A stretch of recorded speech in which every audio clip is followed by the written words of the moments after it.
Students, last के कुछ videos में हमने फील्ड्स इन साइकोलॉजी के बारे में पढ़ा था, बट अभी इमर्जिंग फील्ड्स इन साइकोलॉजी भी जो आज के जनरेशन में हम यूज कर रहे हैं, जो इमर्जिंग फील्ड्स है उनके बारे में हम कुछ जानेंगे।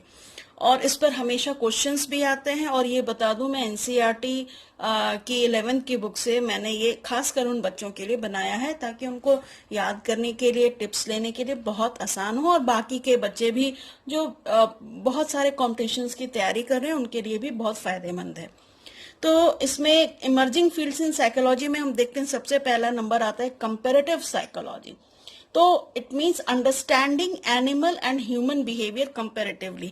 आजकल हम देखते हैं कि छोटे छोटे फ्लैटों में और हम कैट्स एंड डॉग्स ये टेम करते हैं। पहले भी गांव में जैसे गाय होती थी या पिग्स होते थे, बकरियां होती थी, पालते थे, तो कई लोग उसमें इन्वॉल्व होते थे, जगह बड़ी थी। लेकिन आजकल जो है छोटे से 2 बेडरूम फ्लैट में भी कैट्स और डॉग्स को रखते हैं, और उनमें अंडरस्टैंडिंग होनी बहुत जरूरी होती है, क्योंकि एज अ ह्यूमन बीइंग जिस तरह ह्यूमन बीइंग बिहेव करते हैं वैसे उनकी आदतों को, उनके साइकोलॉजी को समझना बहुत जरूरी होता है ताकि वो अच्छे से टेम किए जा सकते हैं, उन्हें अच्छे से हम पाल सके। तो कंपैरेटिव साइकोलॉजी इसी की स्टडी करती है। मिलिट्री साइकोलॉजी, जैसे कि नाम बता रहा है कि डिफेंस सर्विसेज में जो है इस साइकोलॉजी का यूज होता है। इसमें क्या क्या चीजें होती हैं? Selecting personnel at different levels, मतलब लोगों का चुनाव होता है, सिलेक्शन होता है। Designing training programs to understand physical and psychological stress, learning various strategies to defense, attack, escape, etc. Understanding research on problems like stress, high altitude behavior and behavior under marine conditions.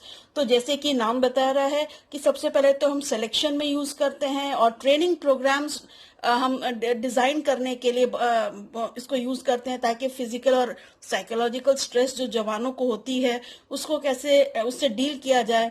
और बहुत सारे learning strategies जो होती हैं defence की, attack की या escape की, तो दुश्मन के हाथों में आ जाए तो कैसे एस्केप होना है, कैसे डिफेंस करना है, ये सारी चीजों के लिए हम साइकोलॉजी का यूज करते हैं। और उसके बाद रिसर्च में यूज करते हैं स्ट्रेस में, और जो हाई एल्टीट्यूड्स पे जवान है या मेरिन कंडीशंस में क्या क्या स्ट्रेस होता है उस पर रिसर्च करके और साइकोलॉजी का यूज करते हैं। अब आ जाइए community psychology. So promoting mental health at community level.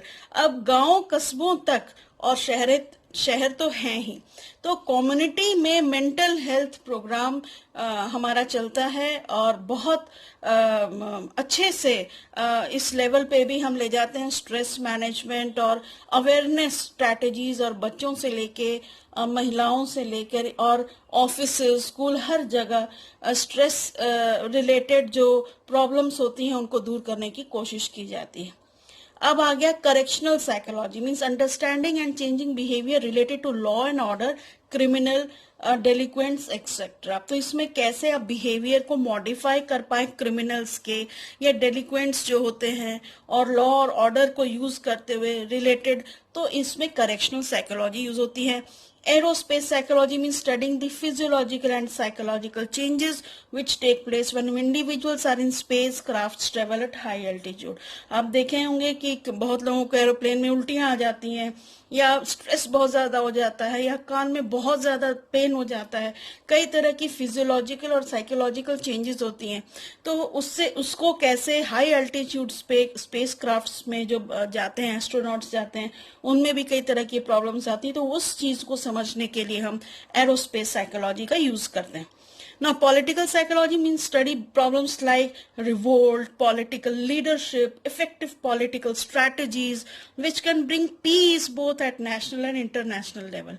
तो इसके लिए political psychology का हम यूज करते हैं, जो आजकल बहुत हर देश में हम देख रहे हैं, बड़े हो या छोटे, इसको स्टडी कर रहे हैं। अब आ जाइए differential psychology, means deals with individual differences.